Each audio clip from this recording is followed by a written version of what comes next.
Hello, నమస్తే and Aadab. This is హరిత అక్కల and I'm an emotional wellness coach. ఒక ఊర్లో ఒకాయన పెద్ద కంపెనీలో వర్క్ చేస్తున్నటువంటి పెద్ద పొజిషన్‌లో ఉన్నటువంటి ఆయన ఒక ప్రెజెంటేషన్ కోసం ఒక హోటల్‌కి వెళ్లారు. ఆ హోటల్‌లో ఆయన దిగినప్పటి నుంచి ప్రెజెంటేషన్ అయ్యి తిరిగి కార్ ఎక్కే వరకు కూడా ఆయన్ని చాలా ఒక పెద్ద వీఐపీ లాగా హ్యాండిల్ చేశారనమాట. లేదా అతన్ని రిసీవ్ చేసుకున్నారు. ఓకే. ఆయన కప్ కూడా ఒక హై క్లాస్ కప్ అవ్వటము, లేదా తను కూర్చున్న ప్లేస్‌లో చాలా కాస్ట్‌లీ షాండిలియర్స్ ఉండడము, లేదా అతను హైఫై అనమాట. చాలా హై లెవెల్‌లో ఆయన్ని రిసీవ్ చేసుకున్నారు. అండ్ సెండ్ ఆఫ్ కూడా ఇచ్చారు. ఆయన ఎంత బాగా అక్కడ ప్రెజెంటేషన్ అయినా గూడా, లోపల ఒక చిన్న ఫీలింగ్ వల్ల ఆయన సాటిస్ఫై అవ్వలేకపోయారంట.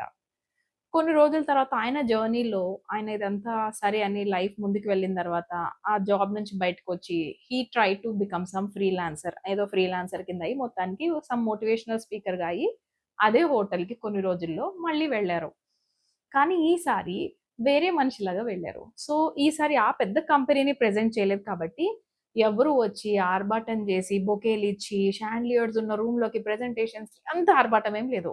ఆయన నార్మల్ కప్‌లో కాఫీ తాగటం, నార్మల్ మనుషుల మధ్యలో కూర్చోవటం, నార్మల్‌గా అందరిలాగా బిహేవ్ చేయటం. ఆయనకి అది నచ్చింది అని చెప్పారు. సో, ఇక్కడ ఇంత ఎందుకు నేను చెప్తున్నాను అనంటే, ఆయన లాస్ట్‌లో చెప్పిన మెసేజ్ ఏంటి తెలుసా అండి? ఒక్కటి చాలా నచ్చింది నాకు. ఆ కప్, ఆ కాస్ట్‌లీ షాండిలియర్స్, ఆ కాస్ట్‌లీ వాళ్ళటువంటి ఫేక్ స్మైల్స్ లేదా రిసీవింగ్ సెండ్ ఆఫ్స్ ఇవన్నీ గూడాని వాళ్ళిచ్చింది నాకు కాదు, నా పొజిషన్‌కి అన్నారు ఆయన. That's true right. మనం చాలామంది రోజు మొత్తంలో కొన్ని లేబుల్స్ దగ్గర ఇరుక్కుపోయి ఉంటాం. రైట్? నేను so and so position, so నాకింత రెస్పెక్ట్ ఉండాలి.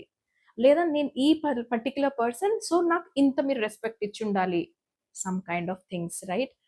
ఎక్కువ నంబర్ ఆఫ్ లేబుల్స్ లేదా మన నేమ్ కింద ఎక్కువ నంబర్ ఆఫ్ ట్యాగ్స్ అటాచ్ అయ్యాయి అనంటే, మనం కొంచెం మన సెల్ఫ్ వర్క్ స్టార్ట్ చేయాల్సిందే. ఎందుకంటే, ఈగో అండ్ సెల్ఫ్ రెస్పెక్ట్ మధ్యలో క్లాషెస్ వస్తూ ఉంటాయి. రైట్?